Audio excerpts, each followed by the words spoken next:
Level 1. The fresh fish / the mule. There is no welcome committee at Angola. The moment you step off that suffocating transport bus, the Alcatraz of the South swallows you whole. You don't just see the prison, you breathe it. A sickening cocktail of sour sweat, cheap institutional bleach, and the metallic tang of old blood violently assaults your nostrils. You tell yourself to keep your head down, be invisible, just do your time and get out. But in this concrete hell, innocence is just a delayed death sentence. You are the fresh fish, thrown into a cramped holding cell that feels more like a cage for rabid dogs. The heavy steel door slams shut behind you with a deafening clang.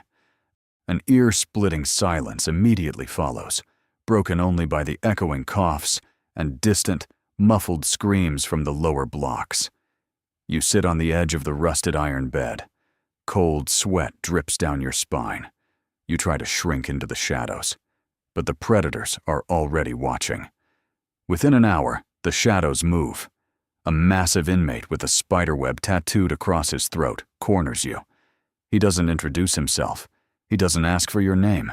To him, you are not a human being. You are just a biological locker, a disposable asset. He violently shoves a tight, plastic-wrapped cylinder into your trembling hands. The package, he growls, his breath reeking of stale tobacco and decay. Hold it! The suits are doing a sweep in 10 minutes. If they find it on me, you disappear today. If you lose it, you die much, much slower. Your hands go entirely numb. The plastic is slick, coated in someone else's grime. Your heart hammers against your ribs like a sledgehammer, completely drowning out the heavy boots of the approaching guards, the suits. You can hear the cold, rhythmic jingle of their keys echoing down the hall like the Grim Reaper's call. You have seconds. Pure panic takes over. You force the package down your pants, hiding it deep in the most humiliating, painful way possible. The taste of rusty iron coats your tongue, pure, unadulterated fear.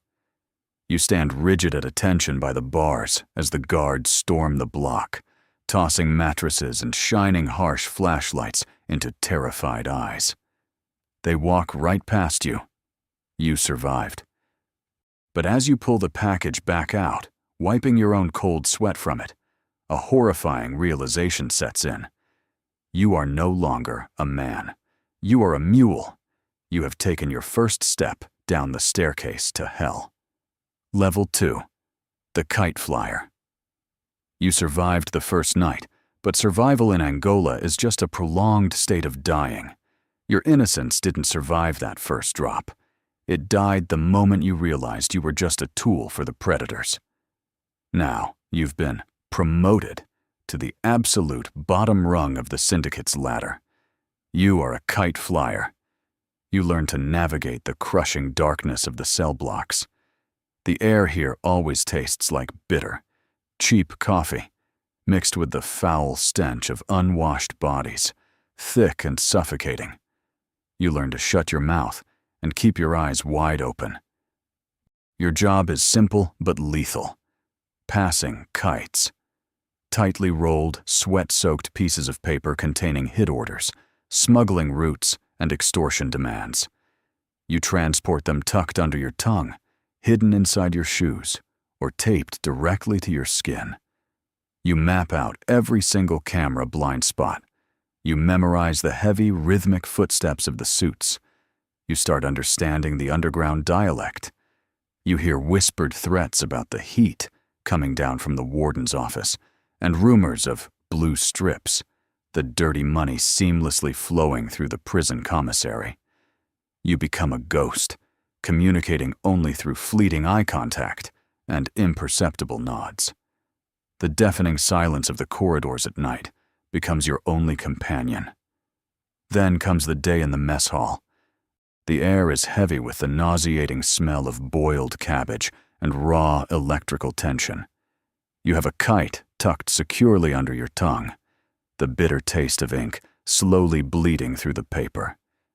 You are carrying a death warrant for a rival gang member, though you actively pretend you don't know. Suddenly, the low murmur of the room shatters. 3 tables down, another kite flyer from your block is violently cornered. A jagged metallic tool flashes under the harsh fluorescent lights. A sickening, wet, tearing sound echoes through the hall. The boy collapses, desperately clutching his neck as chaos erupts. A freezing, cold sweat runs from your heels to the very top of your head. The alarms start blaring, a shrill, mechanical scream of the Reaper. But you freeze your emotions. You hold the kite tight against the roof of your mouth. As the suits herd everyone back to the cells, you are forced to walk right past the dying boy. You step directly over the sticky, expanding puddle of warm red liquid on the gray linoleum. You don't blink. You don't look down. You realize, with bone-chilling clarity, that in this world, there are no good men. Only the ones who haven't been caught yet. Level 3, the muscle/the enforcer. You do not just survive Angola by carrying secrets forever. The Syndicate always demands a higher price. Your usefulness as a quiet kite flyer has officially expired. You are no longer the terrified prey hiding in the shadows of the cell block.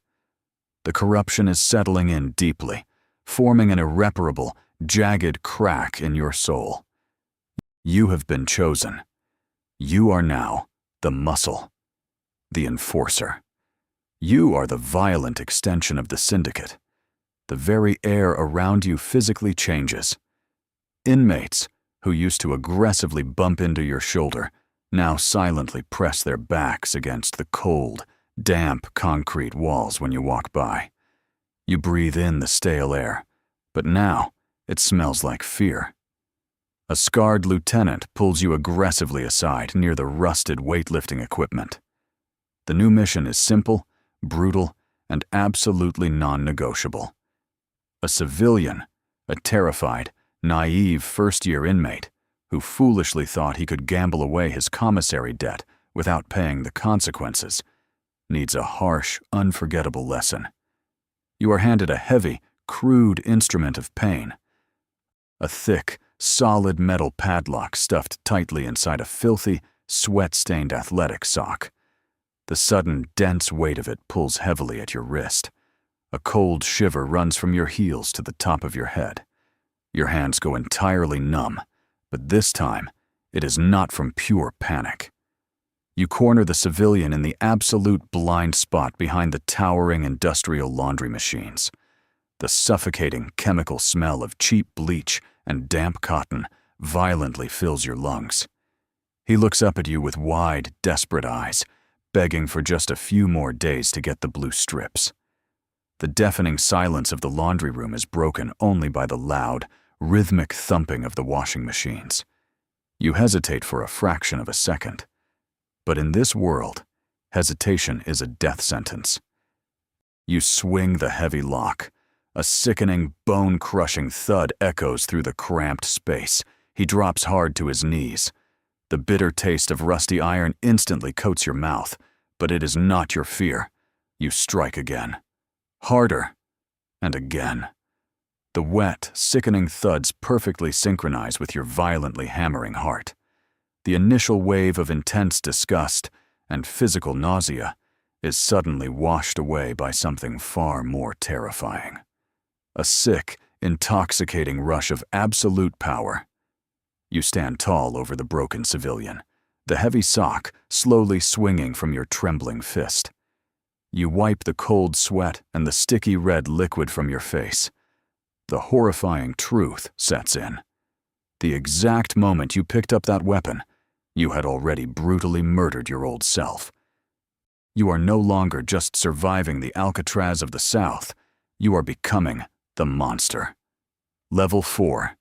The lieutenant/the shot caller's right hand. You do not have to break bones anymore. You have finally washed the sticky red liquid off your bruised knuckles for the very last time. You have ascended from the filth of the lower blocks. You are now the lieutenant. The absolute right hand, of the old man. You have stepped into the golden cage of Angola. The heavy, suffocating stench of unwashed bodies and raw sewage from the general population is completely gone. It is replaced by the rich, thick smoke of smuggled cigars and the surprisingly sweet, foreign scent of real, clean soap. Your pristine, neatly pressed uniform physically separates you from the desperate, starving masses. You eat hot, fresh food smuggled directly from the warden's private kitchen. You no longer do the dirty work. You flawlessly orchestrate it. You completely control the drop, hidden deeply behind the massive industrial freezers, managing the endless, invisible river of blue strips, glowing packets, and burner phones flowing right past the deliberately blind eyes of the corrupted suits. You are the untouchable, brilliant manager of a highly lethal, multi-million-dollar concrete empire. Every single kite flyer and enforcer immediately bows their head when your polished boots step onto the cell block. But the higher you climb, the thinner and more toxic the air becomes. This luxurious cage is rapidly shrinking around you. The taste of fine, contraband espresso on your tongue suddenly turns brutally bitter. You are constantly surrounded by 100 fiercely loyal soldiers, yet you are completely, utterly alone. It is an absolute, crushing isolation in a raging sea of violent, unpredictable men. Every forced smile, every overly respectful nod from your ambitious subordinates feels exactly like a hidden blade, slowly scraping against your spine. You are forced to sleep with one eye open, your trembling hand permanently gripping a sharp metallic tool hidden under your soft pillow. The deafening silence of your private, solitary cell only amplifies the violently loud, irregular thumping of your own intensely paranoid heart. You realize the ultimate, painful truth. Money cannot buy sleep. It only buys a much more expensive bed for you to lie awake on, tossing and turning in pure, unadulterated terror. Then comes the chilling shift. The air in the recreation yard grows noticeably colder. You catch the old man looking at you for just a few seconds too long. His dead, shark-like eyes are quietly calculating your worth. He's getting weak, and you are getting far too competent, far too respected by the muscle. In this brutal ecosystem, being too good at your job is a terrifying death sentence hanging by a heavily frayed thread. You sit on your thick, comfortable mattress, staring blankly at the solid iron bars. The echo of your own breathing in the empty room is deafening. A freezing, cold sweat drips slowly down your neck as the horrifying reality sets in. You thought you were carefully controlling the game. No. You are just a highly priced pawn on the old man's bloody chessboard, and it is almost time for a sacrifice. Level 5, the usurper / the crossroads. The invisible death sentence hanging over your head finally drops.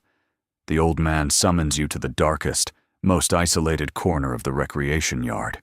His raspy voice, usually a terrifying command, now sounds exactly like a desperate, cornered animal.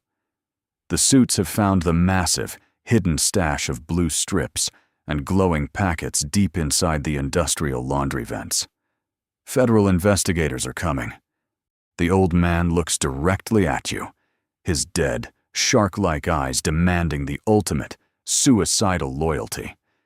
He tells you to take the fall, to confess, to willingly bury yourself in solitary confinement for the rest of your natural life, so his reign can survive.